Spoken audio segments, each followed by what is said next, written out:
Assalamualaikum warahmatullahi wabarakatuh. Salam sejahtera untuk kita semua.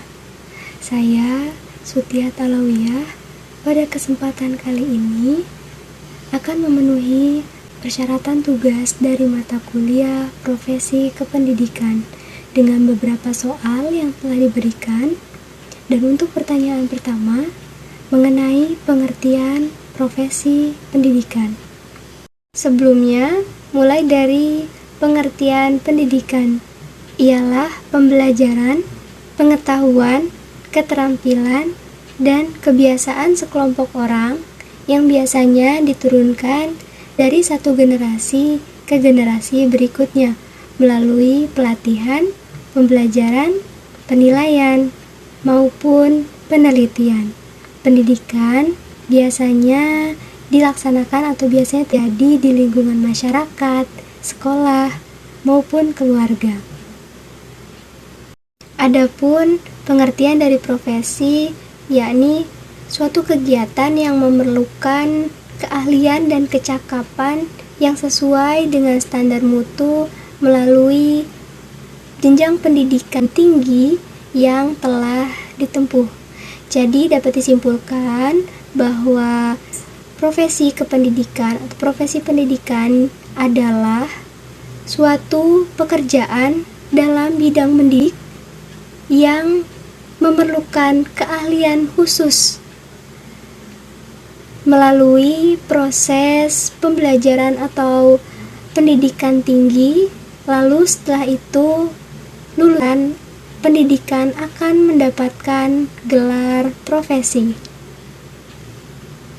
Lalu untuk pertanyaan selanjutnya, yaitu pertanyaan nomor 2 tentang hak dan kewajiban seorang guru.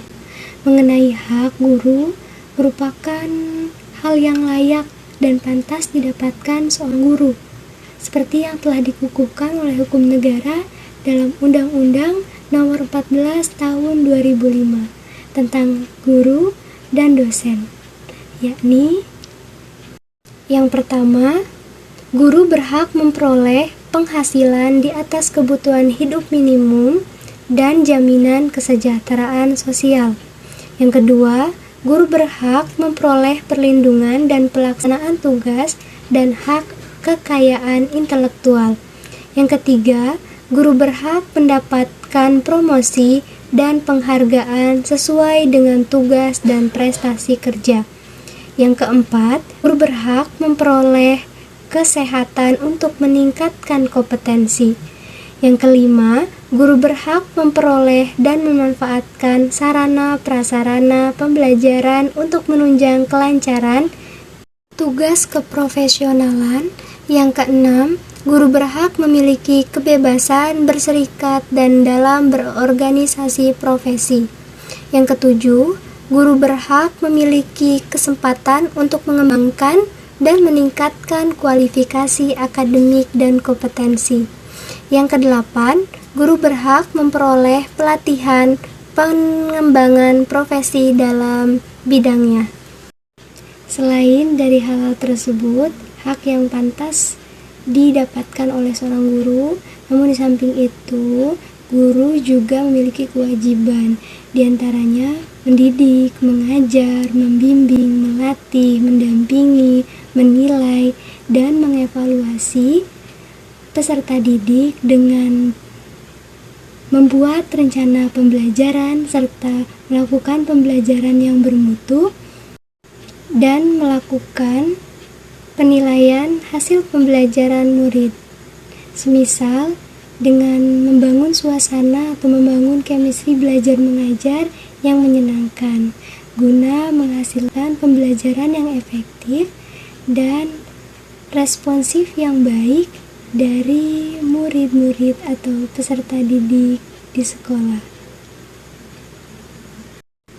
Lalu selanjutnya untuk pertanyaan nomor 3 tentang 4 kualifikasi guru. 4 kualifikasi guru meliputi yang pertama, kemampuan pedagogik, yang kedua, kepribadian, yang ketiga, kompetensi sosial, yang keempat, kompetensi profesional. Yang pertama adalah kemampuan pedagogik atau seni mengajar. Dalam hal ini, kemampuan seorang guru dalam memahami peserta didik, membuat perencanaan dan pembelajaran yang efektif, mampu meningkatkan potensi dan minat bakat dari peserta didik, serta mampu mengevaluasi hasil pembelajaran untuk mengaktualisasi potensi yang mereka miliki. Secara sederhana dapat diartikan sebagai suatu keunggulan yang wajib yang tentunya dimiliki seluruh guru dalam proses pembelajaran, sebab hal ini berdampak pada proses tumbuh kembang kecerdasan dari peserta didik. Yang kedua adalah kepribadian.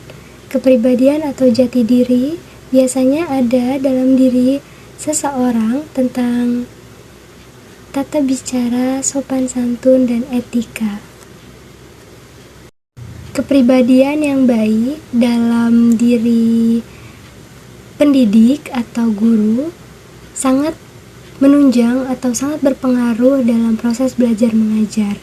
Jika seorang guru memiliki kepribadian yang arif, bijaksana, serta memiliki akhlak yang mulia, akan menjadi panutan yang baik pula bagi peserta didik. Karena dalam dunia pendidikan, proses pembentukan karakter merupakan hal yang terpenting. Jadi, kepribadian seorang guru menentukan jati diri peserta didik di masa depan. Dalam dunia pendidikan juga tidak hanya meningkatkan nilai akademis, akan tetapi peserta didik dikenalkan dengan nilai-nilai moral dan agama. Lalu selanjutnya yaitu kompetensi sosial atau kemampuan dalam berkomunikasi. Kemampuan berkomunikasi tentunya telah dimiliki setiap orang.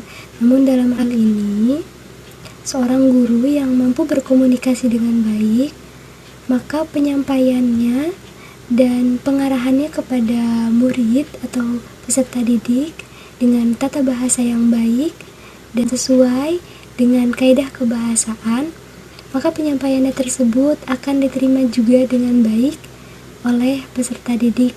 Selanjutnya, kompetensi profesi.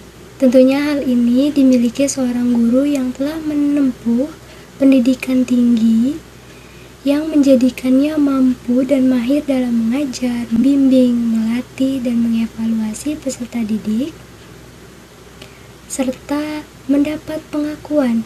Hal inilah yang menjadikannya mendapat pengakuan sebagai guru yang profesional. Untuk soal terakhir, yakni nomor 4, tentang langkah-langkah dan tahapan-tahapan pengajuan jenjang kepangkatan guru. Yang pertama, paham dasar hukum. Yang kedua, dapat memenuhi persyaratan yang dibutuhkan. Yang ketiga, rajin mengikuti teacher upgrading dan produktif menghasilkan karya-karya. Yang keempat, meningkatkan gelar pendidikan. Yang kelima, memiliki sertifikasi profesi. Dalam angka kredit jabatan fungsional guru, yaitu bukti fisik, di mana bukti fisik itu meliputi unsur utama dan unsur penunjang. Dalam unsur utama yang dilihat terkait kualifikasi pendidikan, SK terakhir, sertifikat pengembangan diri, karya tulis ilmiah. Sedangkan untuk unsur penunjang utama dilihat dari PKG kinerja sebagai guru, dan penilaian sudah dinilai oleh kepala sekolah masing-masing sebagai dasar untuk angka kredit.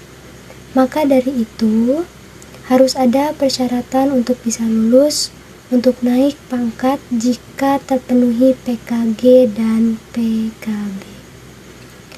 Mungkin itu saja yang dapat saya sampaikan. Jika ada kekurangan, saya mohon maaf.